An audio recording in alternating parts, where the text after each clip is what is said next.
The Lady or the Tiger by Frank R. Stockton, 1882.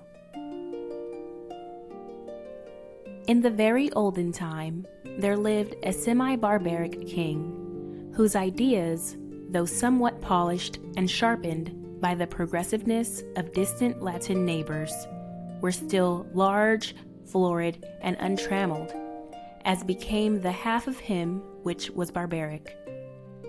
He was a man of exuberant fancy and withal, of an authority so irresistible that at his will he turned his varied fancies into facts.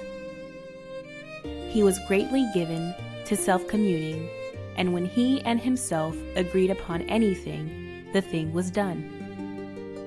When every member of his domestic and political systems moved smoothly in his appointed course, his nature was bland and genial.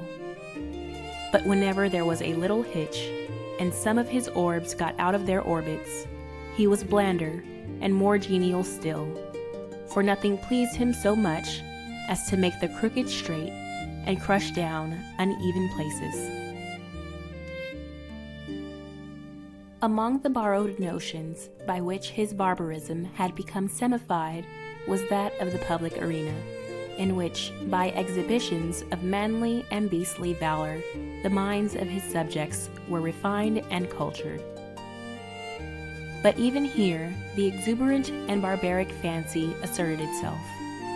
The arena of the king was built, not to give the people an opportunity of hearing the rhapsodies of dying gladiators, nor to enable them to view the inevitable conclusion of a conflict between religious opinions and hungry jaws, but for purposes far better adapted to widen and develop the mental energies of the people. This vast amphitheater, with its encircling galleries, its mysterious vaults, and its unseen passages, was an agent of poetic justice, in which crime was punished or virtue rewarded by the decrees of an impartial and incorruptible chance. When a subject was accused of a crime of sufficient importance to interest the king, public notice was given that on an appointed day the fate of the accused person would be decided in the king's arena, a structure which well deserved its name, for although its form and plan were borrowed from afar, its purpose emanated solely from the brain of this man, who every barleycorn a king knew no tradition to which he owed more allegiance than pleased his fancy, and who engrafted on every adopted form of human thought and action the rich growth of his barbaric idealism.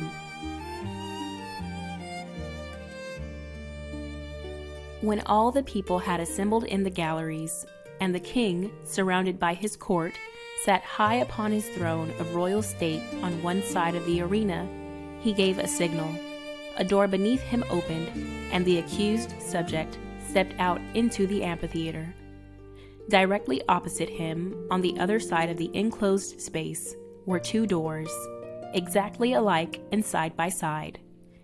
It was the duty and the privilege of the person on trial to walk directly to these doors and open one of them. He could open either door he pleased.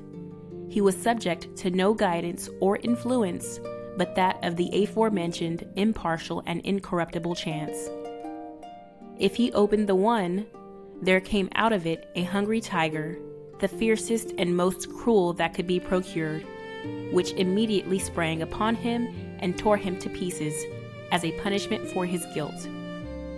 The moment that the case of the criminal was thus decided, doleful iron bells were clanged, great wails went up from the hired mourners posted on the outer rim of the arena, and the vast audience, with bowed heads and downcast hearts, wended slowly their homeward way, mourning greatly that one so young and fair, or so old and respected, should have merited so dire a fate. But if the accused person opened the other door, there came forth from it a lady, the most suitable to his years and station that his majesty could select among his fair subjects, and to this lady he was immediately married, as a reward of his innocence. It mattered not that he might already possess a wife and family, or that his affections might be engaged upon an object of his own selection. The king allowed no such subordinate arrangements to interfere with his great scheme of retribution and reward. The exercises, as in the other instance, took place immediately and in the arena. Another door opened beneath the king, and a priest, followed by a band of choristers and dancing maidens, blowing joyous airs on golden horns and treading an epithalamic measure, advanced to where the pair stood, side by side, and the wedding was promptly and cheerily solemnized. Then the gay brass bells rang forth their merry peals, the people shouted glad hurrahs, and the innocent man, preceded by children strewing flowers on his path, led his bride to his home. This was the king's semi-barbaric method of administering justice. Its perfect fairness is obvious. The criminal could not know out of which door would come the lady. He opened either he pleased, without having the slightest idea whether in the next instant he was to be devoured or married. On some occasions the tiger came out of one door, and on some out of the other. The decisions of this tribunal were not only fair, they were positively determinate. The accused person was instantly punished if he found himself guilty, and if innocent, he was rewarded on the spot, whether he liked it or not. There was no escape from the judgments of the king's arena. The institution was a very popular one. When the people gathered together on one of the great trial days, they never knew whether they were to witness a bloody slaughter or a hilarious wedding. This element of uncertainty lent an interest to the occasion which it could not otherwise have attained. Thus, the masses were entertained and pleased, and the thinking part of the community could bring no charge of unfairness against this plan, for did not the accused person have the whole matter in his own hands? This semi-barbaric king had a daughter as blooming as his most florid fancies, and with a soul as fervent and imperious as his own. As is usual in such cases, she was the apple of his eye, and was loved by him above all humanity. Among his courtiers was a young man of that fineness of blood and lowness of station common to the conventional heroes of romance who love royal maidens. This royal maiden was well satisfied with her lover, for he was handsome and brave to a degree unsurpassed in all this kingdom, and she loved him with an ardor that had enough of barbarism in it to make it exceedingly warm and strong. This love affair moved on happily for many months, until one day the king happened to discover its existence. He did not hesitate nor waver in regard to his duty in the premises. The youth was immediately cast into prison, and a day was appointed for his trial in the king's arena. This, of course, was an especially important occasion, and His Majesty, as well as all the people, was greatly interested in the workings and development of this trial. Never before had such a case occurred. Never before had a subject dared to love the daughter of the king. In after years, such things became commonplace enough, but then they were in no slight degree novel and startling. The tiger cages of the kingdom were searched for the most savage and relentless beasts, from which the fiercest monster might be selected for the arena. And the ranks of the maiden youth and beauty throughout the land were carefully surveyed by competent judges in order that the young man might have a fitting bride in case fate did not determine for him a different destiny. Of course, everybody knew that the deed with which the accused was charged had been done. He had loved the princess, and neither he, she, nor anyone else thought of denying the fact. But the king would not think of allowing any fact of this kind to interfere with the workings of the tribunal, in which he took such great delight and satisfaction. No matter how the affair turned out, the youth would be disposed of, and the king would take an aesthetic pleasure in watching the course of events, which would determine whether or not the young man had done wrong in allowing himself to love the princess. The appointed day arrived. From far and near the people gathered and thronged the great galleries of the arena, and crowds unable to gain admittance massed themselves against its outside walls. The king and his court were in their places, opposite the twin doors, those fateful portals, so terrible in their similarity. All was ready. The signal was given. A door beneath the royal party opened, and the lover of the princess walked into the arena. Tall, beautiful, fair, his appearance was greeted with a low hum of admiration and anxiety. Half the audience had not known so grand a youth had lived among them. No wonder the princess had loved him. What a terrible thing for him to be there!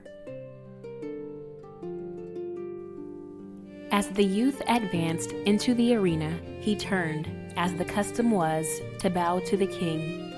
But he did not think at all of that royal personage. His eyes were fixed upon the princess, who sat to the right of her father. Had it not been for the moiety of barbarism in her nature, it is probable that lady would not have been there. But her intense and fervid soul would not allow her to be absent on an occasion in which she was so terribly interested. From the moment that the decree had gone forth that her lover should decide his fate in the king's arena, she had thought of nothing, night or day, but this great event and the various subjects connected with it. Possessed of more power, influence, and force of character than anyone who had ever before been interested in such a case, she had done what no other person had done. She had possessed herself of the secret of the doors. She knew in which of the two rooms that lay behind those doors stood the cage of the tiger, with its open front, and in which waited the lady.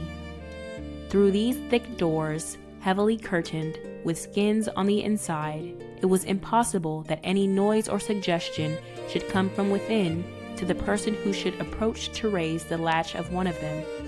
But gold and the power of a woman's will had brought the secret to the princess. And not only did she know in which room stood the lady ready to emerge, all blushing and radiant, should her door be opened, but she knew who the lady was. It was one of the fairest and loveliest of the damsels of the court, who had been selected as the reward of the accused youth, should he be proved innocent of the crime of aspiring to one so far above him, and the princess hated her. Often had she seen, or imagined that she had seen, this fair creature throwing glances of admiration upon the person of her lover. And sometimes she thought these glances were perceived and even returned. Now and then she had seen them talking together. It was but for a moment or two, but much can be said in a brief space. It may have been on most unimportant topics, but how could she know that? The girl was lovely, but she had dared to raise her eyes to the loved one of the princess, and with all the intensity of the savage blood transmitted to her through long lines of holy barbaric ancestors, she hated the woman who blushed and trembled behind that silent door. When her lover turned and looked at her, and his eye met hers as she sat there, paler and whiter than anyone in the vast ocean of anxious faces about her, he saw, by that power of quick perception which is given to those whose souls are one, that she knew behind which door crouched the tiger, and behind which stood the lady. He had expected her to know it. He understood her nature, and his soul was assured that she would never rest until she had made plain to herself this thing, hidden to all other lookers-on, even to the king. The only hope for the youth in which there was any element of certainty was based upon the success of the princess in discovering this mystery. And the moment he looked upon her, he saw she had succeeded, as in his soul he knew she would succeed.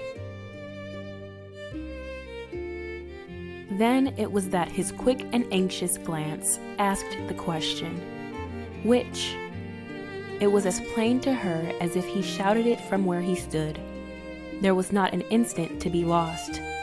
The question was asked in a flash. It must be answered in another. Her right arm lay on the cushioned parapet before her. She raised her hand and made a slight quick movement toward the right. No one but her lover saw her. Every eye but his was fixed on the man in the arena. He turned, and with a firm and rapid step, he walked across the empty space. Every heart stopped beating. Every breath was held. Every eye was fixed immovably upon that man. Without the slightest hesitation, he went to the door on the right and opened it. Now the point of the story is this. Did the tiger come out of that door, or did the lady? The more we reflect upon this question, the harder it is to answer. It involves a study of the human heart which leads us through devious mazes of passion, out of which it is difficult to find our way. Think of it, fair reader, not as if the decision of the question depended upon yourself, but upon that hot-blooded, semi-barbaric princess, her soul at a white heat beneath the combined fires of despair and jealousy. She had lost him, but who should have him? How often in her waking hours and in her dreams had she started in wild horror and covered her face with her hands as the thought of her lover opening the door on the other side of which waited the cruel fangs of the tiger. But how much oftener had she seen him at the other door? How in her grievous reveries had she gnashed her teeth and torn her hair when she saw the start of his rapturous delight as he opened the door of the lady? How her soul had burned in agony when she had seen him rush to meet that woman, with her flushing cheek and sparkling eye of triumph. When she had seen him lead her forth, his whole frame kindled with the joy of recovered life. When she had heard the glad shouts from the multitude and the wild ringing of the happy bells. When she had seen the priest with his joyous followers advance to the couple and make them man and wife before her very eyes. And when she had seen them walk away together upon their path of flowers, followed by the tremendous shouts of the hilarious multitude, in which her one despairing shriek was lost and drowned. Would it not be better for him to die at once and go to wait for her in the blessed regions of semi-barbaric futurity? And yet, that awful tiger, those shrieks, that blood. Her decision had been indicated in an instant, but it had been made after days and nights of anguished deliberation. She had known she would be asked. She had decided what she would answer, and without the slightest hesitation, she had moved her hand to the right. The question of her decision is one not to be lightly considered, and it is not for me to presume to set myself up as the one person able to answer it. And so I leave it with all of you. Which came out of the open door, the lady or the tiger?